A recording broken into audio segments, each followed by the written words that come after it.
생활과 윤리를 선택한 염강고등학교 친구들 안녕하세요. 자, 오늘은 온라인에서 만나는 두 번째 시간입니다. 교과서 15페이지에 지난번에 선생님이랑 이렇게 외우기로 한 단어 네모만 치고 맞췄는데요. 오늘은 이 내용 같이 살펴보고 다음 단원에 나오는 내용 또 암기할 단어 함께 알아보고 마치려고 해요. 온라인으로 듣는 시간 많이 힘들잖아요. 그래서 선생님이 최대한 우리 컴퓨터를 공부할 때는 피로도를 낮춰주는 수업을 할 거고요. 또 우리 교실에서 만났을 때는 진짜 각자 열심히 하기로 할게요. 자, 15페이지입니다. 실천 윤리학의 성격과 특징인데요. 우리 지난번에 여기다가 어디에 네모 쳤는지 같이 암기하는 단어 떠올려 보도록 할게요. 선생님 여기 칠판이 있어서 잠시 써보면 우리 두 가지씩 총 4개 외우기로 했었죠? 조금 밑으로 내려볼게요. 네, 규범 윤리학이라고 하는 것. 뭔지 설명 하나도 안 했지만 우리 이론 윤리학과 실천 윤리학 이렇게 두 가지였고요. 규범 윤리학이 아닌 것, 메타 윤리학과 기술 윤리학 이렇게 4가지를 총 암기하기로 했습니다. 먼저 15페이지에 이렇게 아리스토텔레스 이야기 나오면서 선생님하고 같이 암기하기로 한 단어 표시해 볼게요. 메타 윤리학, 그리고 기술 윤리학, 이론 윤리학, 실천 윤리학. 네, 당연히 15페이지 다음 장과 연결이 되어 있습니다. 선생님이 페이지를 잠깐 바꿔보도록 할게요. 자, 다음 페이지까지 이어진 설명을 선생님이 이렇게 한 화면에 만들어 봤는데 여러분은 교과서 페이지 넘겨서 필기할 시간을 드리도록 할게요. 자, 먼저 윤리학에 대한 정의 우리 지난번에 어떻게 했었냐면 인간, 이 부분만 외워달라고 선생님이 부탁했잖아요. 인간이 살아가면서 지켜야 할 도덕적인 행동의 기준이나 규범을 탐구하는 학문. 그래서 규범, 메타, 기술 윤리학과 같은 것으로 구분할 수 있다. 이렇게 이야기하고 있습니다. 그러니까 윤리학은 우리 인간에 대해서 배우는 학문인데 그 인간에 대한 학문 중에서도 그냥 인간에 대한 사실을 탐구하는 것이 아니라 인간이라면 이렇게 행동하는 게 맞겠지? 인간이라면 이렇게 이렇게 규범을 지키는 게 맞겠지? 라는 어떤 가치나 방향성이나 규범, 뭐뭐 해야 한다라는 걸로 끝나는 그런 형식의 주장들을 하게 되는 것이 윤리학이죠. 그럼 먼저 하나씩 볼게요. 규범 윤리학의 내용입니다. 규범 선생님이 옆에다가 이렇게 크게 한번 써보고 싶어요. 이렇게 쓸게. 해야 한다. 규범 윤리학은요. 인간이라면 뭐뭐 해야 한다로 끝나는 명제의 주장들을 이야기합니다. 그러니까 여러분으로 치면 너무 쉬운 거예요. 인사는 네, 해야 한다. 살인은 하지 말아야 한다. 부모님께 대한 효도 이런 것은 지켜야 한다. 인종차별 이런 것은 하지 말아야 한다. 이러한 주장들이 여러분의 삶의 어느 곳에나 있잖아요. 그러니까 우리 윤리학이 실천, 여러분이 어떻게 실천하는지가 중요하게 작용하는 학문이라고 할 수 있는 거죠. 밑줄 그어보겠습니다. 15페이지. 도덕적 행위의 근거가 되는 도덕 원리나 인간의 성품에 대해서 탐구하고 이를 바탕으로 도덕적 문제 해결과 실천 방법을 제시한다. 네, 그러니까 인간이 어떠한 종족인지, 이런 종족의 특징, 인간만이 갖고 있는 성품, 그리고 이런 사람들이 지킬 수 있는 도덕적인 원리 같은 것을 제시해 주고요. 뭐뭐 해야 한다. 그러니까 규범을 제시하는 학문을 바로 규범윤리학이라고 하는 것이죠. 그럼 규범윤리학 밑으로 내려와서 얘네를 먼저 살펴보도록 할게요. 15페이지 마지막 줄에 보면 이론윤리학은 이렇게 되어 있고 16페이지를 넘겨서 볼게요. 슉슉슉슉 넘겨보면 한편 이렇게 돼 있죠. 실천윤리학은 이렇게 돼 있죠. 그럼 규범윤리학은 지금 뭐뭐 해야 한다라는 형식으로 끝나는 어떠한 규범에 대한 주장, 그것에 두 가지가 있는 것입니다. 이론윤리학, 실천윤리학. 이해되시죠? 근데 이거를 예를 들어야 여러분이 더 이해가 잘 되니까 선생님이 지금부터 그 설명과 함께 예를 들게요. 먼저 암기했으니까 이론윤리학은 단어는 아는데 그 뜻 살펴봐요. 15페이지 마지막 줄. 어떠한 도덕 원리가 윤리적 행위를 위한 근본 원리로 성립할 수 있는지를 연구하는 학문. 대표적으로 의무, 공리, 덕이 있다. 라고 말한다면 지금 이 문장은 여러분이 너무 이해하기 어려운 문장이지만 선생님이 예를 들어 볼게요. 이론윤리학은 뭐냐면 어떤 인간이 있는데 그 인간이 행동을 합니다. 이거 다 우리한테 해당되는 내용이죠. 인사를 하는 행동, 살인을 하지 않는 행동, 효도를 하는 행동, 차별을 하는 행동, 안 하는 행동. 이러한 행동을 할 때 이 사람 마음속에는 아, 나 이렇게 해서 행동해야지. 나 이렇게 해서 이런 판단해야지. 라는 도덕적인 원리가 있거든요. 말만 어려운 거지 여러분도 다 하고 있는 그 행동들 말하는 거예요.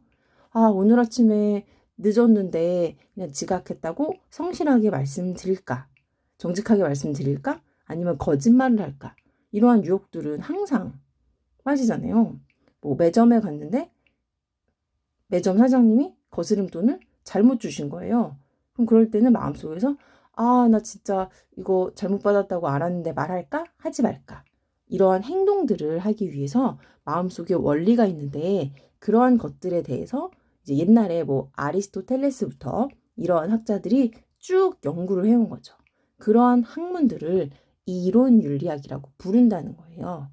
그러니까 여러분이 마음속에 어떻게 도덕 판단을 내릴 때 그 행동으로 드러나는 것들이 전부 다 누군가에게는 그 고대 학자들이 이렇게 어떠한 윤리학이다 이러면서 그 윤리학을 만들어 놓은 것들이 있을 텐데요. 그 이름이 대표적인 걸로 뭐 의무론, 여러분으로 치면 뭐 거짓말을 하지 않는 행동, 그런 의무들, 그리고 공리주의, 이건 작년에 우리 통합사회 시간에도 배웠죠.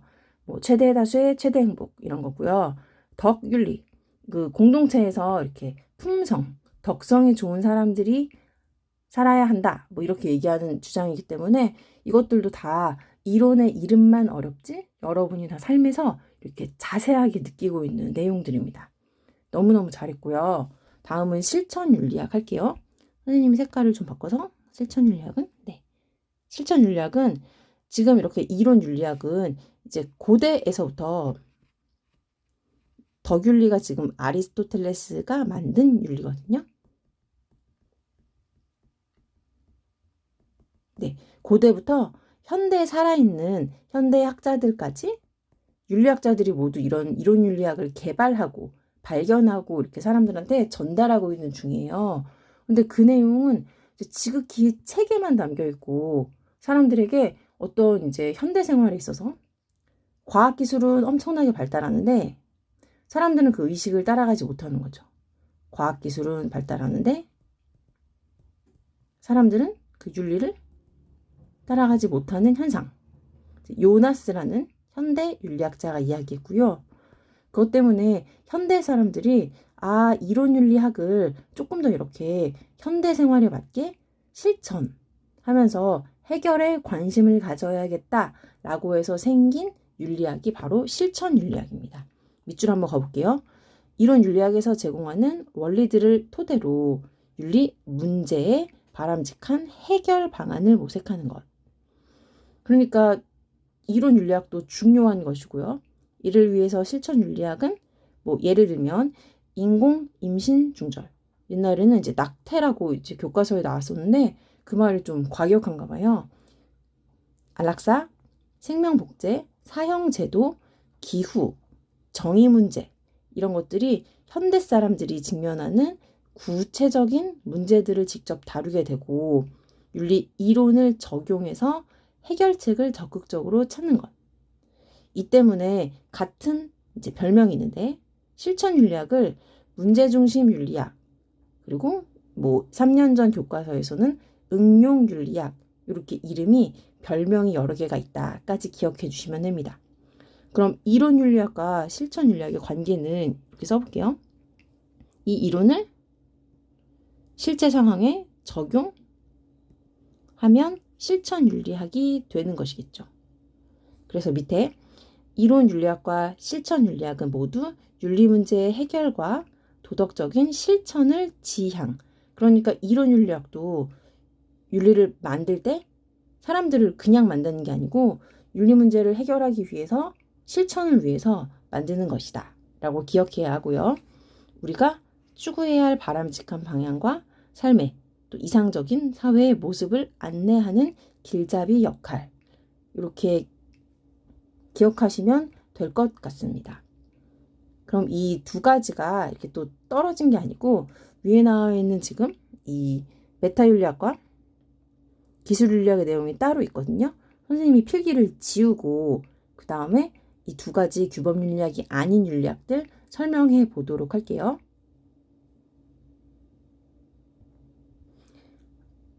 자, 이번에는 15페이지에 나와 있는 규범윤리학이 아닌 학문, 메타윤리학, 그리고 기술윤리학 이렇게 표시해 볼게요.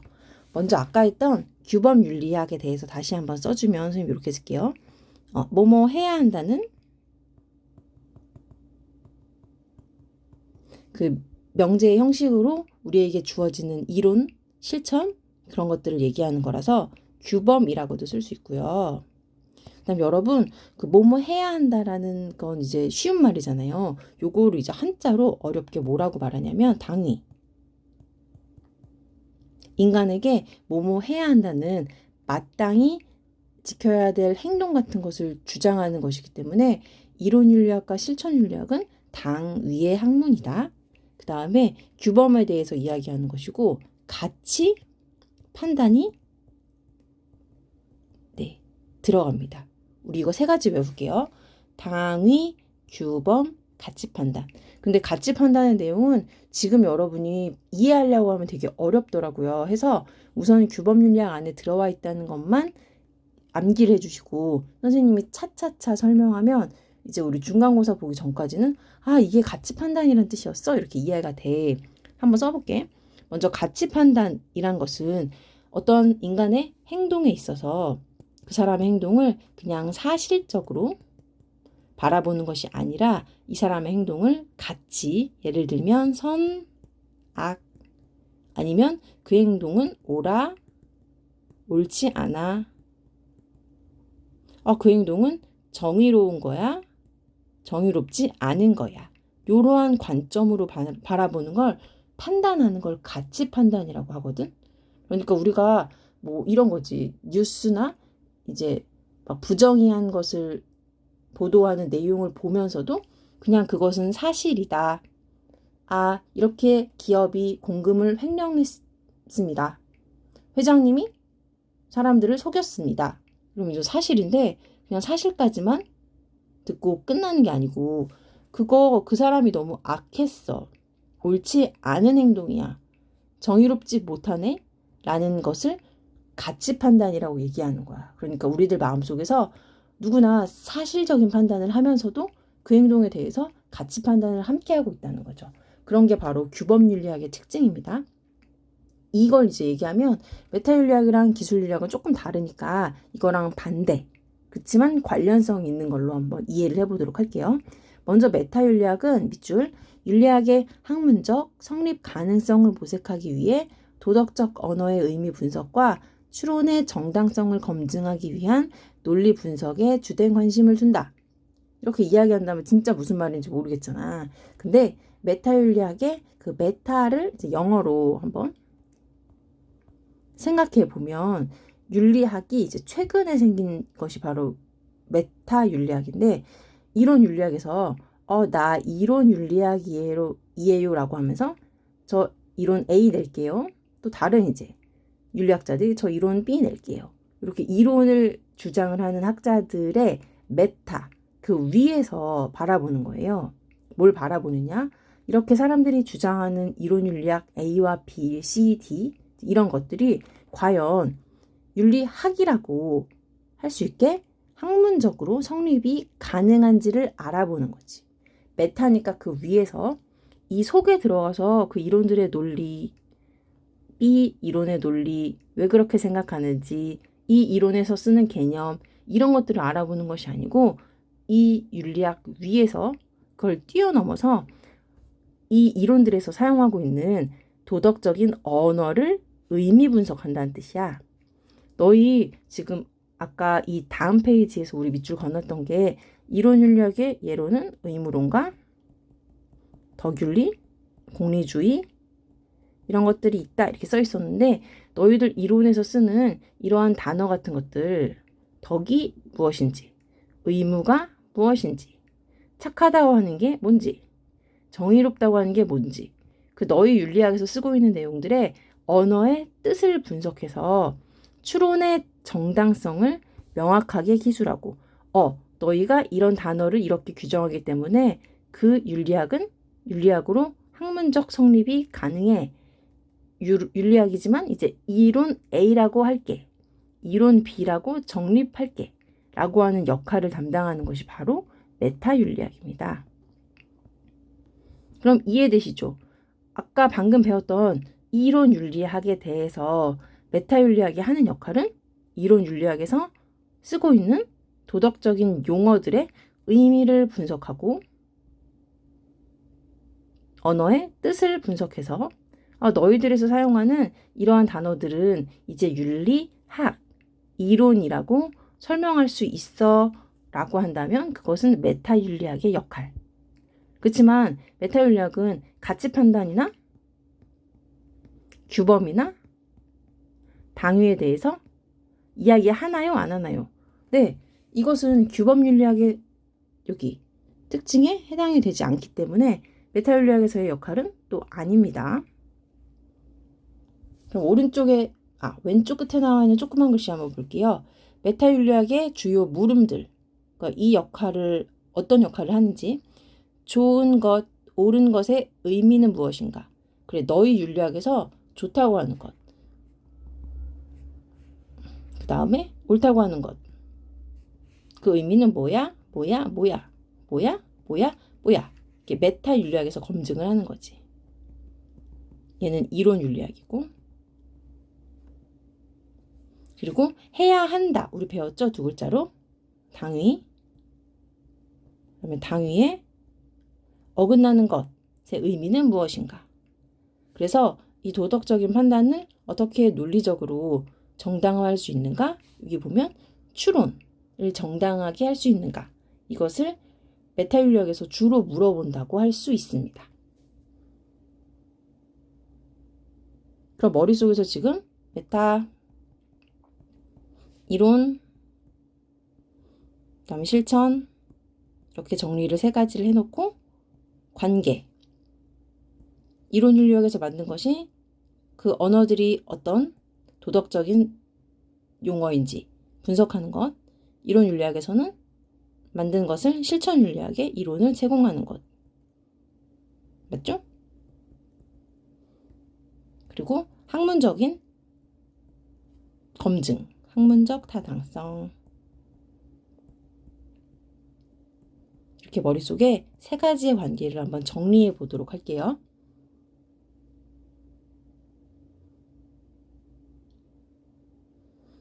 네, 다음은 필기를 선생님이 끊고 여기 기술윤리학만 설명할 건데 잠깐만.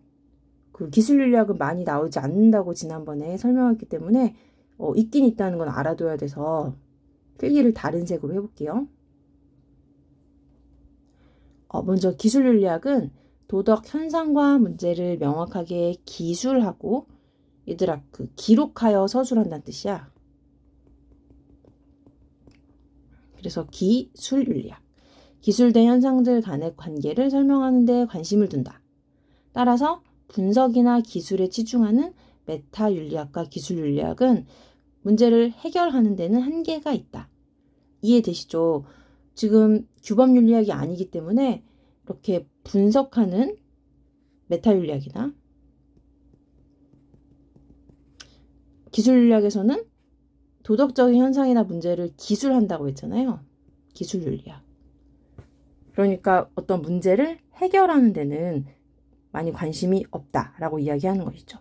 기술윤리학은 사람들이 어떤 행동을 할 때 도덕적인 현상에 대해서 그거를 기술하는 거야.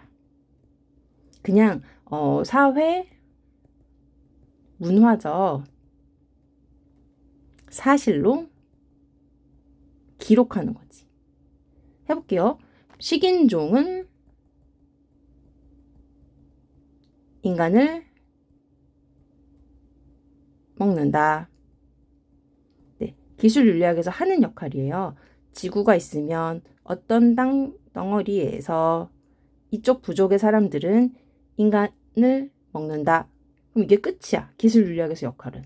근데 우리 인간이라면 마음속에 이 이야기 듣고 당연히 판단하죠. 가치 판단. 아, 인간을 왜 먹지? 부글부글 생명은 소중한 건데?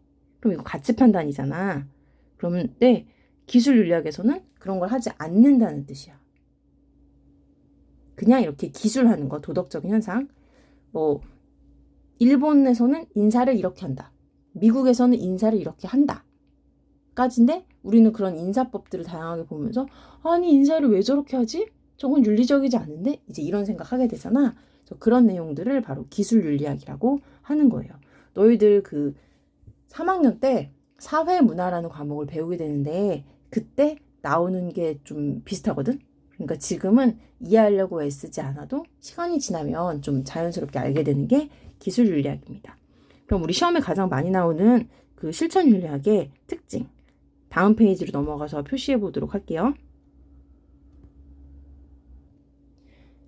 자, 이게 수능 선생님 문제 1번이라고 항상 얘기했었잖아. 그래서 선생님이 여기 나오는 선지처럼 이제 하나하나 바뀔 수 있는, 선지로 바뀔 수 있는 문장, 선지처럼 기술된 것들 표시해 줄게. 실천윤리학의 특징. 아까 뭐였냐면 이론윤리학에서 개발했던 이론을 바탕으로 현대 생활 문제에 해결에 관심을 가지는 것. 그래서 반드시 문제 해결, 구체적인 문제 이런 게 나와야 되거든. 해볼게.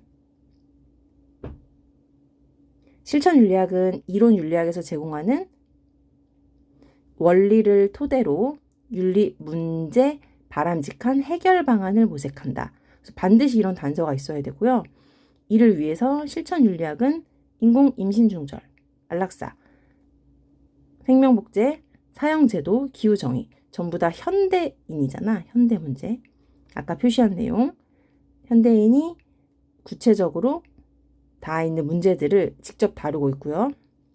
또 해결책을 적극적으로 찾는 것. 별명은 문제중심 응용윤리학. 이해되시죠? 그럼 밑에 나와 있는 특징 연결해서 보겠습니다. 자, 현대사회 윤리 문제를 해결하고자 하는 실천윤리학의 특징은 무엇일까요? 첫째, 이론윤리학과 유기적인 관계에 있습니다. 이거 아까 설명했지.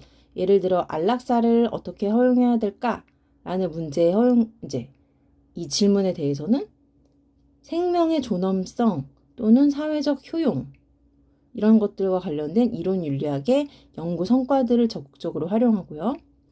이론윤리학과 마찬가지로 어떤 윤리 이론이 타당한 것인지를 밝혀내는 데도 관심을 가지게 되겠죠. 왜냐하면 적용을 해야 되니까. 그치? 두 번째는 자주 나오는 선지. 윤리 문제에 학제적으로 접근한다. 옆에 써볼게. 학제적은 이제 연결돼 있다는 건데 어떻게? 학문 간에. 우리끼리만 지금 발표하는 게 아니고 우리끼리만 연구하는 게 아니고 둘 이상의 학문 분야가 복합적으로 관계되어 있는 것을 바로 학제적이라고 합니다.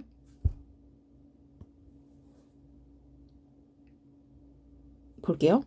임신한 인도 여성이 태아가 문해증이란 사실을 알고도 요청했지만 거절당했어요. 인도 사람들은 20주가 지나면 인공 임신 중절을 금지하는데 무뇌증이니까 지금 태어났을 때는 이제 엄마가 앞으로 지고 살아가야 될 이제 짐이 너무나 무거운 거죠. 이 여성은 법원에 인공 임신 중절을 하게 해달라고 소송을 제기했어. 그러면 이제 의사 입장과 여기 환자 입장과 그리고 의료, 그다음에 윤리, 법 이러한 것들이 같이 학제적으로 연결이 되어서 이 문제를 해결해야 하잖아요. 이걸 바로 학제적이라고 하는 겁니다. 실천 윤리학이란 삶의 실천적인 영역에서 제기되는 문제들을 이해하고 해결하고자 하는 모든 체계적인 탐구를 포괄하는 학문 분야. 예를 들어 의학, 기업 등과 같은 문제, 고용, 평등, 사용제도 같은 문제도 주제가 되고요. 또 실천윤리학은 근본적인 윤리 이론이나 원리들을 추구하는 이론 윤리학과 달리 윤리 문제를 어떻게 해결할 것인가의 주제를 물음으로 다루고 있다. 그래서 구체적인 윤리 문제가 1차적인 물음이고 이론이나 원리는 2차적인 의미, 이론 윤리학을 적용하는 것. 너무 잘했습니다. 다음 페이지로 넘어가서 앞에 신문기사에서 보면은 이제 문해증의 태아, 인공 임신 중절을 허용해야 하는가? 라는 이제 질문이 있는데 그때 사람들은 생명 존중의 도덕 원리, 윤리도 필요하고요. 다양한 전문적 지식, 법률 이런 것들, 생명과학, 의학 지식도 필요하기 때문에 종교계 의견도 들어야 된대. 그래서 다양한 분야와 소통하고 협력해야 된다라고 말한다면 이런 거는 지금 학제적인 특징이라고 알아두시면 되고요. 여기 밑에 보면은 얘들아 뭐 똑같이 유기적 관계 속에서 다양한 학문의 영역 이것도 지금 학제적을 표현하는 말이고요. 밑으로 내려오면 여기 이제 뭐 교수님이시겠지? 이야기하시는 말씀. 생명법, 의료법도 모두 생명과 관련된 법이라서 의료법에서는 전통적인 의학을 다루지만 생명법은 생명을 다루는 법적 관점을 연구한다. 따라서 학제적인 만남이 있어야 한다. 생명윤리에 관한 토론회에 의대생, 법대생이 같이 있어야 된다. 이해되시죠? 생명윤리는 이제 현대사회의 과학기술의 발달로 이제 생기게 된 윤리잖아요. 과학기술이 발달하면서 생명윤리도 발전했어요. 근데 다양한 학문 분야가 있는 것이 특징이고 윤리적 관점이나 기준을 가지는 게 중요한데 이럴 때는 감정적이기보다는 이성적으로 성찰해야 된다. 그러면 이제 이것도 뭘 표현하는 실천윤리학의 특징 중에서 학제적 이렇게 돼 있어서 이러한 문장들을 보고 그 윤리학들 중에서 실천윤리학의 특징이다 라고 판단해 주시면 됩니다. 수능 문제는 이렇게 나와요. 1번 다음 윤리학의 특징으로 옳은 것은 그럼 이제 여기 안에 그 윤리학을 설명하는 내용이 들어갑니다. 그러면 내가 이제 무슨 윤리학인지 판단해서 메타인지 기술인지 이론인지 그리고 실천윤리학인지를 판단한 다음에 1, 2, 3, 4, 5번에는 이 윤리학들의 특징이 써 있어요. 그럼 그것들 중에서 정답을 골라주시는 것이 바로 수능 문제 1번입니다. 우리가 보게 될 3월 모의고사도 아마 이 내용일 텐데 이거는 정말 거의 정답률 막 95%? 한번 배우면 틀리면 안 되고 틀릴 수도 없는 주제. 그래서 이 문제는 정말 잘 단련하고 자기가 정말 잘 소화하도록 했으면 좋겠어요. 너무 고생했는데 선생님이 다음 시간에 배워야 되는 단어들 표시해 줄 테니까 우리 교과서 펼쳐서 조금만 더 보고 그리고 마치도록 할게요. 정말 고생했습니다.